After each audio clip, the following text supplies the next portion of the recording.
take a look at this monkey right here. Of course, this is an Ackie monitor, red Ackie monitor. There's actually yellows and there's red, and these guys are native to Australia. That's where they've got so many cool monitors, or goannas as they would call them. And they have a bunch of pygmy ones as well. And this is what they would consider a pygmy monitor, because it doesn't get that big. This is pretty much full grown right here. And look at how amazing it is. I mean, it's still just puppy dog tame. It's just a really, really cool animal. And you know, we're trying the best to keep the vlog as normal as possible. You guys know I'm going through treatment for cancer, which is very tough. I'm not gonna lie to you, but I want to make sure that we continue to keep the vlog about educating animals and showing you guys things that are just absolutely amazing when it comes to wildlife. But at the same time, I know a lot of you guys want updates, so I'm gonna go ahead and give you that update today, along with showing you guys a bunch of really cool animals. Over the last 6 weeks, I've been in treatment, and it's not easy. I mean, I tell you what, it is hard. It's harder than I could have ever imagined in so many different ways. I mean, most of the time, I feel absolutely cruddy as could be, but at the same time,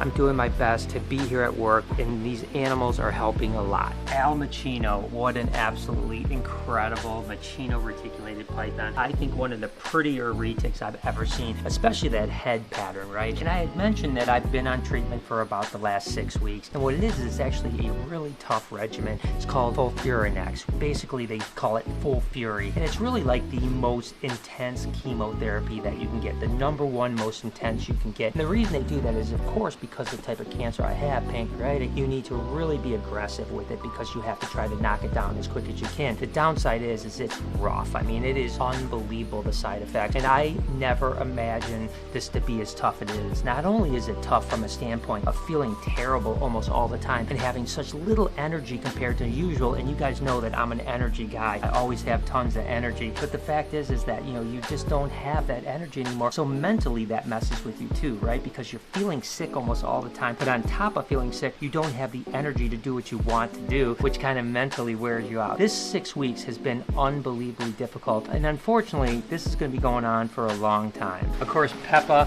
the hognose snake. You know, it's funny because there are certain reptiles in here that really appeal to certain crowds. You know, it seems like adults don't typically care too much about Peppa, and I don't know if it's the name Peppa, like Peppa Pig, or if it's because, you know, the hognose are so cute, but kids in particular always ask us, like, what are you doing, you silly monkey? You're getting a little bit feisty on me there, aren't you? And kids just constantly ask about Peppa. They're like, can I see the hognose snake? And they fall in love with it. And like I said, although it did a little mock charge on me there because it thinks it's a cheeky monkey, the truth is this is unbelievably docile and an amazing animal. And you know, you guys may not know this. No, you guys know this about me. I'm kind of a workaholic, right? I mean, over the last 35 years of my life, I'd say a light day was 15, 16 hours. I mean, I worked day till night because I loved what I did, right? I always loved the expanding and getting into new things, following my dreams. It's really difficult to go from 15 hours a day, loving what you do, to now it's like my energy is at the point where I come here in the morning and I've got about 5 or 6 hours of energy before I have to literally leave and take a nap or lay down for an hour or two just because I have no energy left. And then I can work a little bit more in the evening, but it's not the same, right? I don't have the same energy, the same drive. Thankfully, the crew and everyone around me is doing such an amazing job picking up for it. You know, I miss open hours.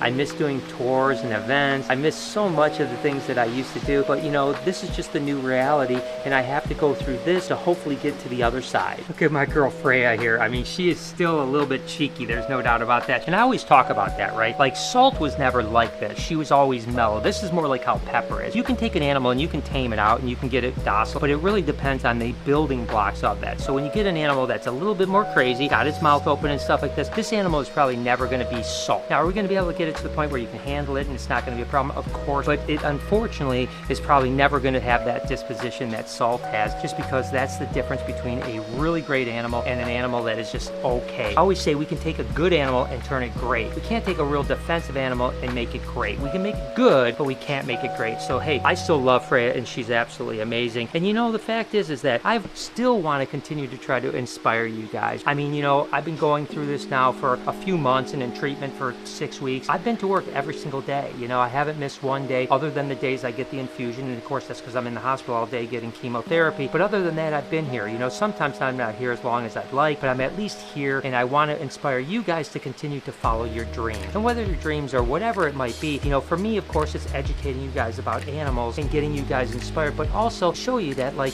you know, we could do things even big, like the aquarium. I'm working diligently hard to get this aquarium open. My legacy, the Legacy Aquarium, and we're working really hard on it, and hopefully hopefully you guys can be inspired by the fact that I'm struggling so hard from my health standpoint, but I'm still continuing to follow my dreams. Perdita's pretty amazing, but so is Neo. The golden child motley pied reticulated python, I mean, you don't get much better than this. What an absolutely amazing animal, and I can't wait to see her when she's full grown at 14, 15 foot with this beautiful iridescent black. Absolutely incredible. I know that there's people that are watching that are going through some trauma in their life, whether it has to do with mental health, maybe you are fighting cancer, maybe someone you know is fighting cancer, and I'm hoping that people can kind of watch and see you can try to still not let it define who you are. Listen, it's going to kick your butt, there's no doubt about it. It's horrible and it's going to absorb your life, but at the same time you can still push forward with things. You can get out of bed, you can keep yourself moving, you can do what you can do. You know, don't get me wrong, you want to listen to your body, and when your body tells you, hey, I've had enough, you got to give it a break. But other than that, you got to continue to push through. So I'm hoping that, you know, people will also be inspired by that. That means a lot to me, that, hey, I'm going through this. I don't want to go through it in vain. I want to go through it so I can help inspire other people. Of course, I'm with my girl Bella. I mean, she's such an amazing animal. You know, when we first opened up the reptarium, there wasn't as much to do as there is now. And of course, we didn't have Diddy and Dixie, the rhino iguanas. Bella was a huge hit for people. And you know how she is. She sometimes doesn't want to come down. Sometimes she comes for pets, sometimes she doesn't. So I used to always just have a ladder, much like I'm in here now, and I would just let kids come in and pet her and just get that experience of being like in an enclosure, which is really cool. You know, again, now we don't do it so much. Every now and then we do it, but mainly, you know, because of Diddy and Dixie, we can just take them out and get the same experience as a rhino iguana on the ground. But still, Bella is amazing, and my point is that I'm so fortunate to have these animals that I love so much and do something that I really love every single day.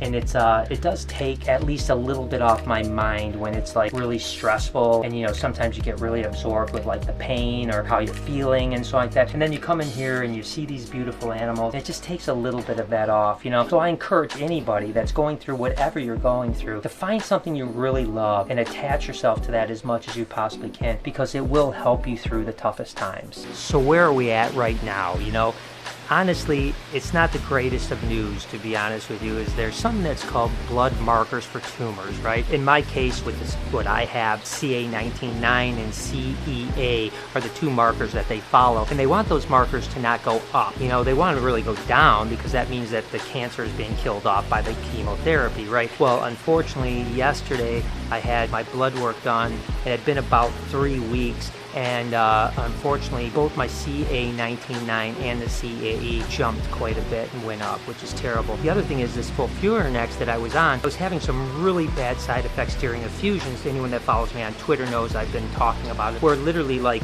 I couldn't swallow, I couldn't talk, my hands wouldn't work. This time I had like a black spot in my eye where I couldn't see. If I was looking straight forward, I couldn't see. And those side effects were lasting several days. And so the doctor basically yesterday, after seeing my results for my test, as well as seeing the side effects that were getting so severe with this Fulfurinex treatment, decided he was going to switch my treatment to a completely new regimen of chemotherapy. Now, the only good thing about the Fulfurinex was that it was every 14 days. So I only needed to get infused every 14 days. And basically the first week was horrible. The second week was a little bit better, and I felt a little bit better. Not great, but a little bit better. Well, unfortunately, with this new regimen, I have to go every single week for chemotherapy. So I don't have that 14-day break. I only have a 7-day break, and I don't know what's going to happen. If I get the chemotherapy, how many days am I going to feel bad? How many days am I going to be feeling a little bit better? We're not sure. What are the side effects? You know, one of the things I was very happy about with the Fulfurinex was that you could see I didn't lose my hair, you know. That was a good thing. It was about a 50-50 shot. I ended up being on the good side of the 50-50. Now with this new regimen, that could potentially happen. I could potentially lose my hair. I could potentially get other side effects I didn't get from Fulfurinex. I don't know what's going on. Right now, you know, again, not great news about things going forward, but we're changing things up, and hopefully this chemotherapy will actually work. And by the way, all your guys' love and your prayers and your support and your positive energy is helping a tremendous amount, and I know that I still believe that I'm going to get to the other side of this. I don't know how I'm going to get to the other side. The odds aren't very good about it, but I still believe that somehow I'm going to get a miracle and this tumor is going to shrink or go away, or I'm going to have an opportunity to get an operation to get it done. Something is going to happen in the future. I believe that with all my heart, and I know so many of you guys believe the same thing, and that helps me a tremendous amount. Now, I don't know what the future is. Right now, not looking great. But, you know, I'm going to continue to try to be positive and pray and hope and just believe in God that this is going to eventually work its way out. You know, in my heart of hearts, I can't imagine that this is going to take me out. I think that, like I had mentioned, something has to go right. You know, right now, I'm not gonna lie, every single time I've went to the doctor in the last 3 months, there's been bad news. There's not one time there's been good news. But at the same time, that good news has to be coming, whether it's a month from now, 6 months from now, a year from now, whatever it is. But you know, now and then, you're gonna go down that dark path. You know, you're gonna have a day where you're mentally soft, or you know, you just got news that you didn't like yesterday, and you start thinking like, is there a chance that I won't be here a year from now, or a year and a half from now, or 8 months from now? You know, you don't know, or what's going to happen. You know, I'm doing everything I possibly can to give myself the best chances I can. But the truth is that, you know, there are days that I do think about it and think, what if it doesn't work? And I lose the battle. But, you know, I try not to think about that often, and I try to turn the corner. And quite frankly, you know, like the reptarium and what's happening here keeps me going. And the aquarium, I mean, you may think it's just like, Brian, why are you doing that, or whatever. You know, I talk about legacy and all that stuff. The fact is, it also gives me something to look forward to. It keeps my mind occupied. It keeps me going. I see myself standing there on opening day, which will probably be sometime in December now, certainly for the holidays. So if you guys decide you want to travel into to see the aquarium and reptarium, we're definitely going to do everything we can do to be open. And I see myself standing there when we open those doors, and I see the hundreds and thousands of people that are going to come through that door and be happy, and that's what keeps me motivated. Even last night, I was tired as I could be, but I actually came because we had a meeting over there about the aquarium. You can see right now they're doing a bunch of cement stuff out front. There's some stuff going on in the inside, so it's kind of getting going. And we met with some people that are going to help with some of the exhibits, some of the build out, and it was really a great meeting. I mean, I was here till almost 9 o'clock at night, which is a long day for me right now to be, you know, from morning till 9 o'clock at night. But it was so cool to just talk about it and to start, you know, seeing people processing it. And, oh, we could do this here, we could do this here, all this type of stuff. And don't get me wrong, we have the layout done, but we still have some areas where we're like, okay, well, what's this going to be like? So it was super cool to have that meeting, you know, get that excitement going, you know what I mean? And every day that goes by, it's going to be more exciting. And the next week, we're actually going to be busting out that wall. That brick wall right here is coming down, and that's going to essentially open up the entire thing. Now, there's a false wall there, so you won't be able to see inside, but at the same time, you're going to start to see the building change, and then the front's going to come in, the glass is going to come in. It's going to look absolutely wonderful. And you know, Animal Con's another one that really keeps me motivated. You know, I mean, I'm doing everything I can do to be at Animal Con in September 15th through the 17th down in Orlando. Again, I'll put a link in the description. You guys are going to definitely want to check it out. We have, you know, close to 150 creators now, definitely bigger than it was last year. All kinds of new things that we've added this year. It's really an exciting event. You know, again, it takes a lot of energy, and there's a lot of mental work that goes into it. And I'm just kind of getting myself like, all right, whatever I do, I've got to be at Animal Con in September. I've got to be at Animal Con in September. So I'm doing everything to motivate myself to try to keep myself in the shape that I'll be able to actually be there and attend the event, because it's going to be so absolutely incredible. And I'm so proud of the work that we've done. Not only the first one that was really scary, we didn't even know if it was going to work, but now that the second one is coming and it's kind of the proof of concept has worked, and now we've got all the people that are joining up and getting involved and promoting and being exciting. It's like, you know, again, it's another thing that keeps me going on the days that I may want to give up. Look at that dinosaur right there. I mean, that is an absolute dinosaur. Holy cow, the agility of croc monitors is just absolutely awesome. I could sit here and just watch him all day. It could get me so happy. And yeah, you know, where am I at? You know, honestly, it's brutal. It sucks. I mean, life is not fun. It's not good. I don't feel good ever. But at the same time, I have a lot to be thankful for. And I am thankful for you guys. I'm thankful for the people around me. I'm thankful for the future. I'm thankful for every day that I do have, because I don't know how many more days I actually have left. I don't know how I'm going to feel a month from now, 2 months from now, 3 months from now. Let me know in the comments if you guys wanted me to keep you updated maybe every few weeks or a month, or if you guys just really wanted to be about animals. Let me know what you guys think. I'm happy to do whatever you want.